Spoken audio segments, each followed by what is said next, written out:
It's the Financial Style on New Style Radio 98.7 FM. Making money makes sense. Welcome back to the Financial Style on New Style Radio 98.7 FM. Still a lot to come between now and midday. But anyway, the 2021 Black Powerlist was released this week and it featured many new entrants. This includes property entrepreneur Yemi Edun and CEO of Daniel Ford & Co. and Daniel Ford International.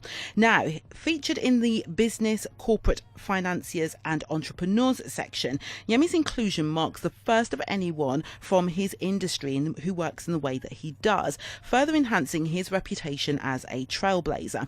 Now, he has grown a property portfolio of over 600 in London alone, transacted over £650 million in property, created London's first paperless agency, become the recruiter of many young black people and has won several awards. And of course, his recognition as one of the Black Powerlist of 2021 is just the latest in a long line. Welcome to the show, Yemi, and congratulations. Thank you so much, Merisha. It's a pleasure. So how did you find out about your inclusion on the list? I received an email from the Powerful Media, and I didn't really make a lot out of it, requesting for my bio. Then later on, I got to know I was on the shortlist for the 2021. And I mean, what was your reaction to that? Because as you say, you sound like you were just being very cool about it. But, was there not a little bit of excitement? Like, hold up a second, there's some really famous people that end up on this list as well. Well, my approach to life has always been cool, so I didn't have a confirmation. It said you've been shortlisted, and shortlist doesn't guarantee an inclusion, and then you are not allowed to discuss it as well. So, if you get too excited, you can just start saying too much. Fair play. Now, you've achieved a lot in your career, and it suggests to me that, if you're kind of like, the deal's not done till it's done, maybe that's been your approach in your career. So tell me how you first got into the property industry. Honestly, I left university at a time IT was what everyone was doing, but I was never very good with the technical side of things. And I had a cousin that owned a property in Baker Street in London who wanted it let.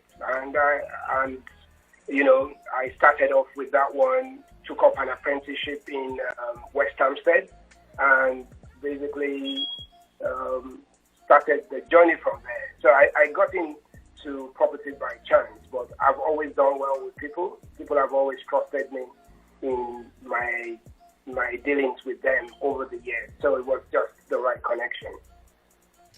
Sounds good. Now, I talked a little bit in the introduction about the fact that you've built a massive property portfolio, but you also, and in terms of the work that your business does, you do a lot of sourcing of investment, don't you? So for people who don't really know the difference or have a clear understanding, tell us about sort of the difference that between property investment and property sourcing, and what made you want to build a business out of sourcing deals for other people. Thank you so much. I started off as an estate agent. Estate agent takes care of the vendor. That's the duty of an estate agent, trying to get the best money, the most money for the seller of the property. Things happened. I started meeting people coming from overseas. When the Premiership really opened, you got a lot of footballers coming in from West Africa, and they were new to London. They need someone to hold their hands, and I just realized that I was offering better value for the buyer, protecting their interest and getting exactly what they required. So we don't stock properties. I don't have properties for sale. What I do is I take care of the buyer and try to get them the best. So the difference in a property sourcer and an investor or an estate agent is the estate agent is acting for the vendor's best interest. An acquisition agent is acting for the buyer's best interest. And I would imagine that as part of that process of you sourcing deals and sourcing, as you say, the best deal you can for the buyer, that's how you maybe started to recognise some of those deals and how they may benefit you. Absolutely. There is no conflict, though. I had built a decent portfolio before offering that service to the general public. And also, when you buy properties for a prospective buyer, they trust you to manage their property as well, their asset. And we grow together, we grow their asset base together over time. Sounds really positive. So alongside doing all of that and obviously in the process of that creating a great business, a great structure, and I'm sure a fantastic reputation, you've then gone on to set the trend in other areas as well. So you're employing young black people and providing apprenticeships. Why did you start that and why was it important to you? Remember I told you how I got into the business, into the industry.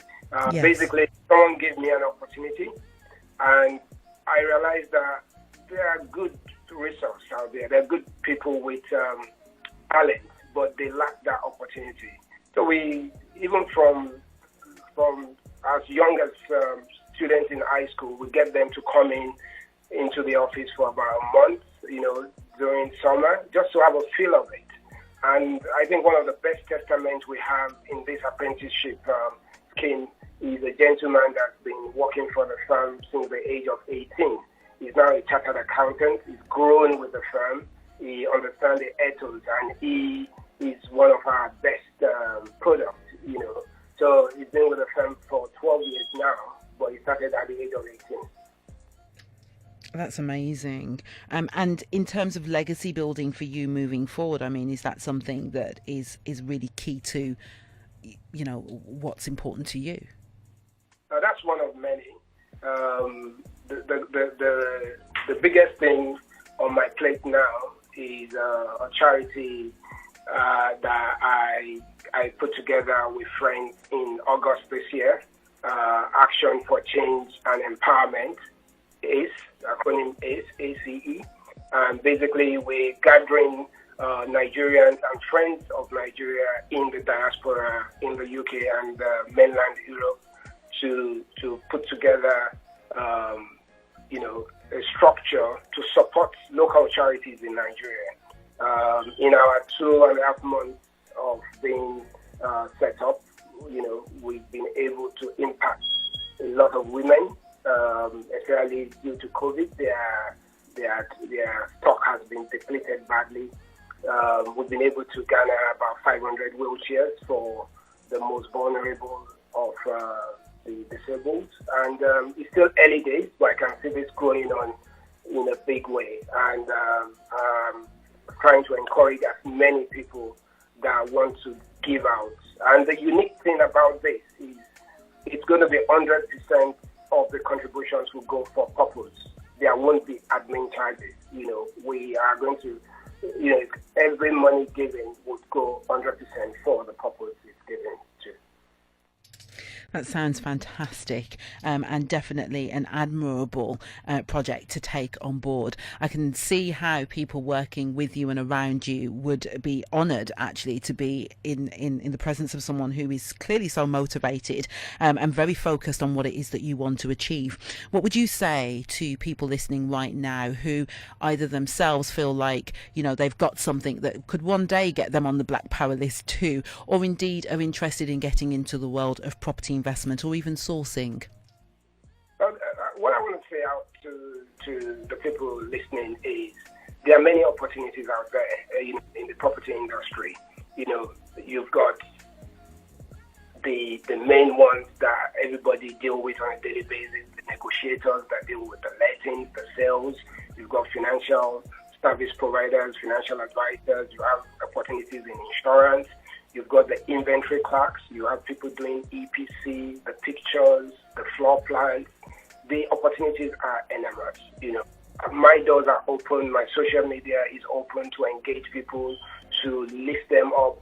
I didn't start in the industry thinking of the power list. I just engrossed myself in my work, and I tried to treat people right, do things the best way. And it's power list today. It could be something else tomorrow. So the first thing is we should try our best. And there is something out there for everyone. You know, if it's in property, there are so many opportunities. You know, you could be a quantity surveyor. You know, there is something. You could be an administrator. You could work in the management side of things. You could work in fixing repairs. We've got carpenters working for us. We've got plumbers working for us. You know, it's a very broad industry, you know. And I just want to encourage someone out there that, look, reach out. There is more information than we've ever had. When I started off, you have to go into the library or pick the yellow pages.